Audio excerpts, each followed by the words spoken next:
जय श्री राम। जय श्री राम। आज पुनः आपका हमारी इस वेद वेदांग की पाठशाला में स्वागत है। आज मैं आपको हमारे इस वीडियो में कुछ बातें बताने जा रहा हूँ। इन बातों को देख करके और सुन करके आप फिर ये नहीं कहेंगे कि हमें स्वर के बारे में जानकारी नहीं है। आपने अगर इस वीडियो को देखा है तो आप इस वीडियो को देख करके आप आराम से किसी भी वेद मंत्र का स्वर आप खुद बता देंगे। आपको मालूम हो जाएगा, आप दूसरे को भी बता सकते हैं कि इस मंत्र का स्वर ऐसे लगेगा। सबसे पहले मैं आपको ये बताना चाहता हूँ कि पहले आप याद मत करिए कुछ भी, आप स्वर को पहचान लीजिए। स्वर ऊपर हाथ क्यों गया, नीचे क्यों गया, बायां क्यों गया, दाहिना क्यों गया, ये सब आप पहचान लीजिए। ये पहचान लेंगे तो आपको एकदम सरलता हो जाएगी। आप पुस्तक रखेंगे, आपको पता लग जाएगा ये स्वर हमारा यहाँ जाएगा। तो मुझे आपको बताने में भी सरलता होगी, आपको पढ़ने में बहुत ही सरलता हो जाएगी। सबसे पहले स्वर के बारे में, और कौन सा विसर्ग किस प्रकार से और कौन सा अक्षर कौन सा वर्ण किस प्रकार से उच्चारित किया जाएगा।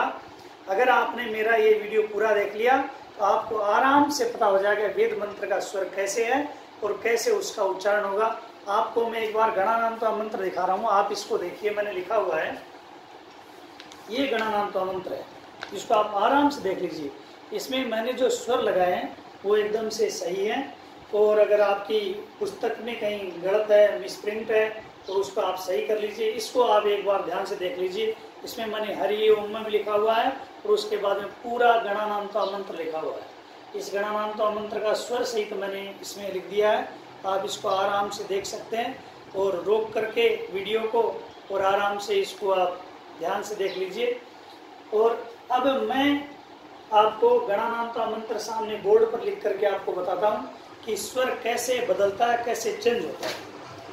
ये गणानांत्वा का जो स्वर है वास्तव में तो ये है गणानांत्वा, नाम स्वर है, ये स्वर है इसका गणानांत्वा गणपति, ये गणपति, ये स्वर है। अब स्वर कैसे बदलता है ये आप ध्यान दीजिए कि हमने इसको नीचे क्यों दिया कि नीचे वाला जो स्वर होता है वो दाहिना भी जाता है और नीचे भी जाता है। और आप ये ध्यान रखिए कि बाएं स्वर के लिए और ऊपर के स्वर के लिए कोई चिन्ह नहीं होता। और ये विशेष ध्यान आप ये रखिए कि वेद में अगर मंत्र का आपको स्वर देना है तो वो स्वर देने के लिए आपको ध्यान रखना पड़ेगा आगे वाला अक्षर। जैसे ग का स्वर देने वाले के लिए आपको ना को ध्यान में रखना पड़ेगा, ना का स्वर। और इसको ध्यान रखिए, ये जो डंडा जहां पर लगा हुआ है तो आप ये समझ लीजिए ये अपना हाथ बीच में आएगा, ये बीच में आएगा और बीच में और कहीं से नहीं आएगा। बीच में आने का मतलब ऊपर से बीच में आएगा। इसका मतलब ये अगर हमारा बीच में तो ये निश्चित ही ऊपर रहेगा। और ऊपर स्वर कहाँ से आएगा, ऊपर नीचे से आएगा, नीचे से सीधा ऊपर जाता है। नीचे अगर हाथ अपना तो बीच में रुकेगा नहीं, नीचे से सीधा ऊपर जाएगा। हाथ के तीन ही तो स्टेप है। हाथ ये है अपना, ऊपर जितना ऊपर होता है ये ऊपर हो गया। उसके बाद में बीच में लाने के लिए, हाथ को बीच में लाने के लिए ये थोड़ा सा नीचे खड़ा हाथ, और नीचे आएगा तो एकदम सीधा हो जाएगा। तो 1 2 3 ये हुआ। तो अपना ऊपर से जब बीच में रहेगा थोड़ा सा, ये वैसे इतना चलता है। ग नीचे है तो ना ऊपर जाएगा तो ना में गिरेगा। गणानांत्वा। अब इसको आराम से समझ लीजिए, इसको आपने समझ लिया तो ग नीचे जाएगा, ना ऊपर और ना। अब मैं इसको देखो कट कर देता हूँ, स्वर को चेंज कर देता हूँ समझने के लिए। ऐसा वेद में है नहीं, लेकिन मैंने इसको काट दिया यहाँ से और मैंने इस ना में भी ये नीचे का स्वर लगा दिया। अगर कहीं आपको ऐसी स्थिति दिखती है तो आपको ये मालूम हो जाना चाहिए कि लगातार नीचे नीचे आने का मतलब ये दाहिनी तरफ जाएगा, ये बाईं तरफ जाएगा। ये ध्यान रखना आपको। लगातार नीचे के स्वर आ रहे हैं तो एक छोड़ करके एक, तो ग दाहिनी तरफ चला जाएगा और ना बाईं तरफ आ जाएगा। और ना फिर कैसे जाएगा, ना के लिए आगे वाला स्वर अपने को देखना पड़ेगा। अगर आगे भी नीचे का ही है तो ये ना भी दाहिनी तरफ चला जाएगा। ये ध्यान रखना आपने। अगर नीचे के स्वर हैं तो एक छोड़ करके एक है, ये दाहिना, ये बायां, ये दाहिना, ये बायां। और ये फिर इसको देखेंगे पैर में अगर ऊपर का है तो ये फिर नीचे जाएगा, ण ऊपर जाकर के पैर नीचे आ जाएगा। और अगर कहीं पैर में भी नीचे का होता तो ये ग भी दाहिनी तरफ चला जाता। आपको आगे वाला स्वर देख करके पीछे वाला स्वर देना पड़ेगा। ये मैं उदाहरण के लिए बता रहा हूं आपको। अगर जैसे मान लो णा में भी स्वर होता, ऐसा ग में भी होता, णा में भी होता, ना में भी होता, तो क्या होता? इसका मतलब है कि ग और णा में आपको स्वर हिलाना नहीं है, वहीं पर रहना है, और ना में स्वर जाएगा। तीनों में लगातार अगर है तो स्वर कहीं नहीं जाएगा। स्वर को रखना, लास्ट वाला जो है इसको चेंज करना पड़ेगा। क्यों? बीच में ये गैप रह गया। तो ये जो स्वर है ना का, गैणा ना, गैणा बीच में रह गया, और ना में जाएगा दाहिना। क्यों? आगे वाले भी नीचे का है।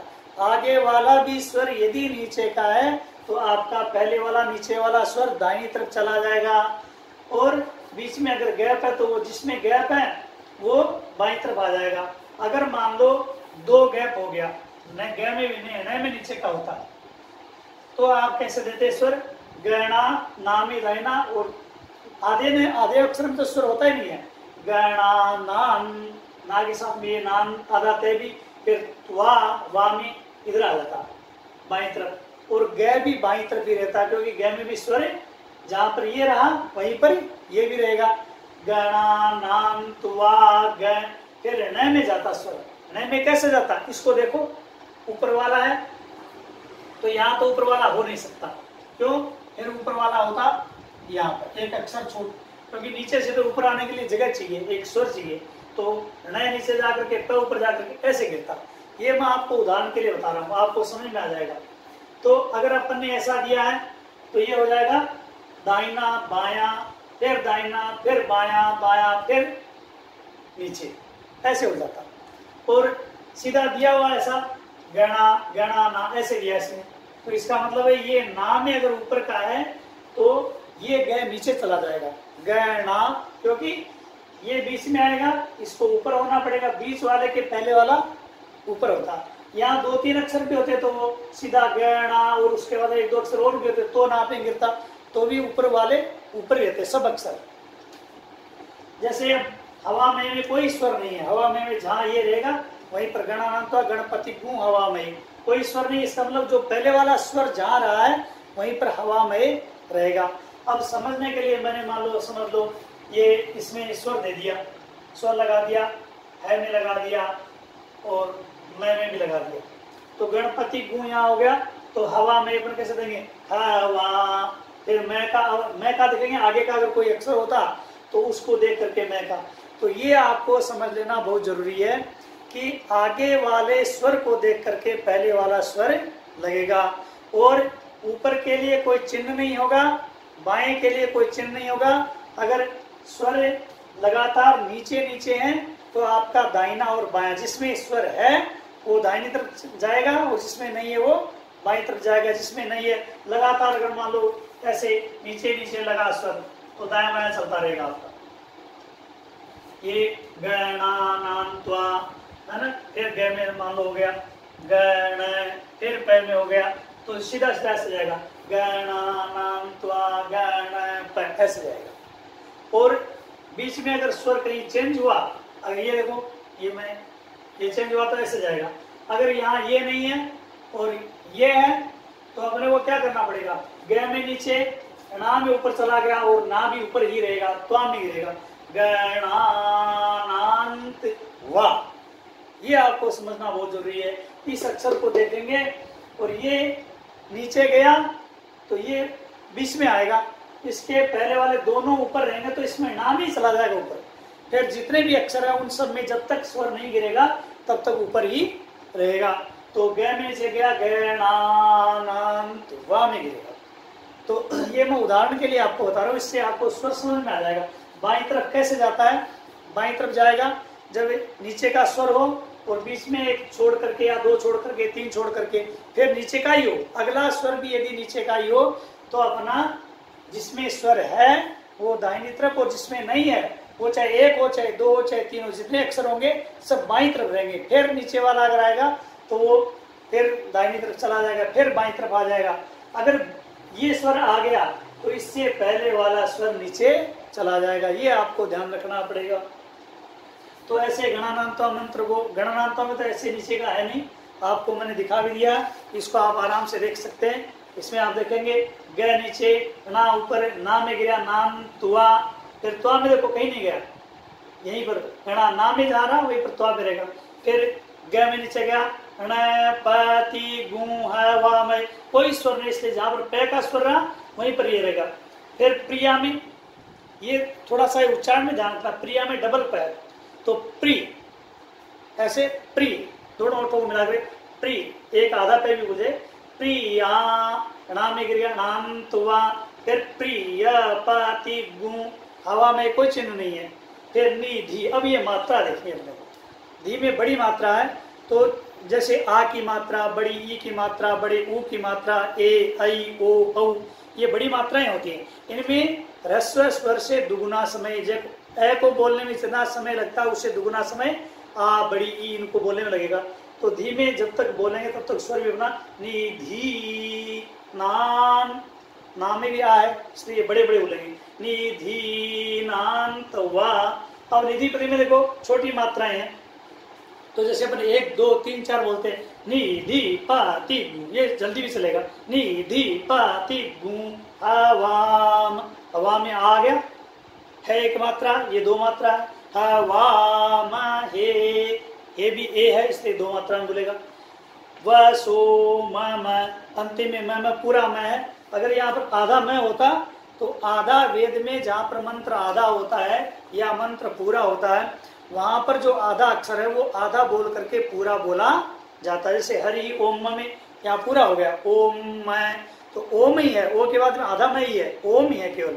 लेकिन यजुर्वेद का ये नियम है, यहाँ पर अगर मंत्र पूर्ण हो रहा है या अर्ध हो रहा है, विराम हो रहा है, तो वहां पर आधा बोल करके फिर पूर्ण बोला जाएगा। तो अपन बोलेंगे हरि ओम मैं, आधा मैं बोल करके फिर पूर्ण में समापन किया जाता है। जैसे गर्भधम्म में गर्भ, अब यहाँ पर आप देखिए नीचे वाला इसको देखिए, आ है मैं में बीच का है, तो आ और है ऊपर रहेंगे, आ है मैं में गिरेगा, आ है मैं, जानी, अब जानी में कोई स्वर है, जानी गे में, तो वहीं पर रहेगा, जानी गर्भ, ग के साथ में। अब ये देखिए ये ऊपर का र है, तो ऊपर जो वर्ण होता है वो पहले बोलता है और आधा भी है, तो ग के साथ में गर, फिर ब और भ दोनों, गर्भ, भ में नीचे गया, गर्भ ध मा, भ में नीचे जाकर के ध में तुरंत ऊपर आएगा, फिर माँ और त्व ये ऊपर ही रहेंगे, गर्भ ध मा त्व मैं में नीचे गिरा, त्व मैं, जासी में कोई स्वर नहीं, त्व मैं जासी गर। अब ये भय का स्वर हम ऐसे क्यों देते हैं, ये इसलिए देते हैं आगे गायत्री का नीचे का है, तो नीचे नीचे का होने से ये दाहिना बायां चला जाएगा। अगर अपने को मंत्र को यहीं पर विराम देना है तो अपन गर्भ धम्म ऐसा भी विराम कर सकते हैं, कोई दिक्कत नहीं है।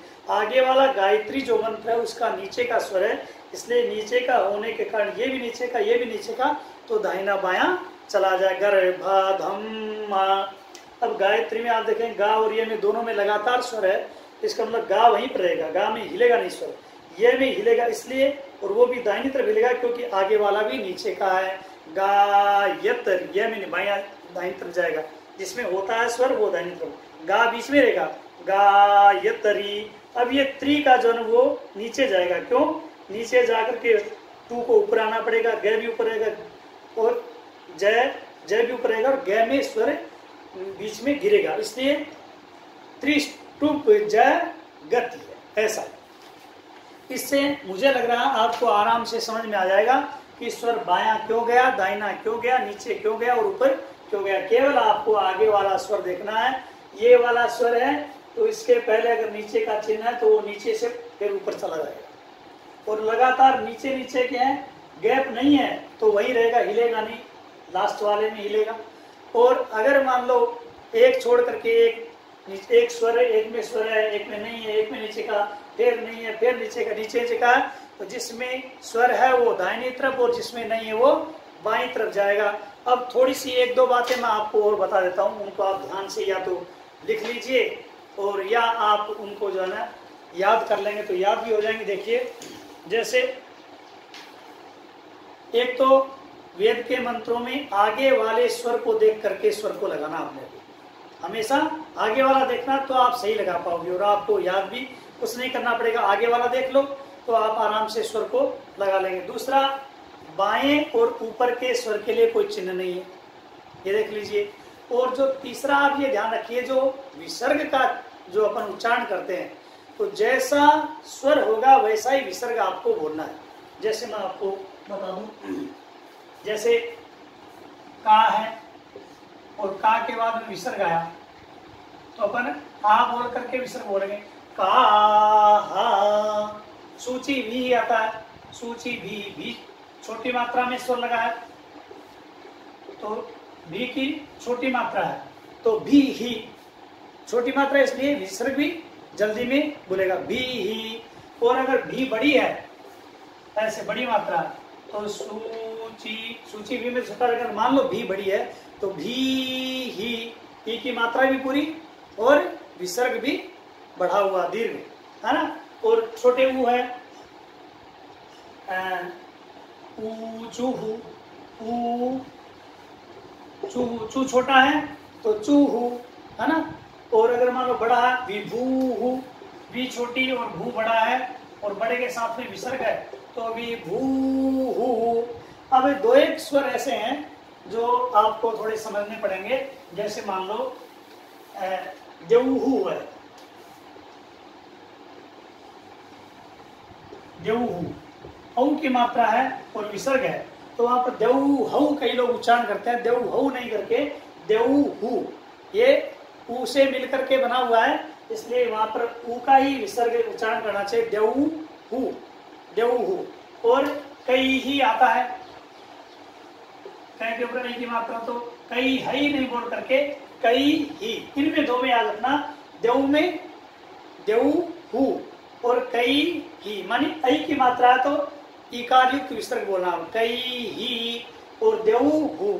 और औ की मात्रा के आगे अगर विसर्ग है तो उकार युक्त लेना, देवहू, कई ही। आयंगौहू, आयंगौ है, आयंगौ औ है, लेकिन उसमें विसर्ग में आयंगौहू। और एकई ही, तो ऐ की मात्रा है लेकिन उसमें विसर्ग में इकार लेना आपको, ये आपको ध्यान रखना बहुत जरूरी है। और मैं समझता हूँ आज का वीडियो अगर आपने देखा है तो आपको दाहिना बायां कैसे स्वर जाएगा, ऊपर क्यों जाएगा, बीच में क्यों आएगा, ये आपको आराम से समझ में आ गया होगा। अब मैं आपको आगे के मंत्र बताऊंगा, उसमें आपको और आराम से आपको समझ में आ जाएगा। आज के लिए मैं इस वीडियो में इतना ही बताते हुए और अपनी वाणी को विराम देता हूँ। जय श्री राम, जय श्री राम।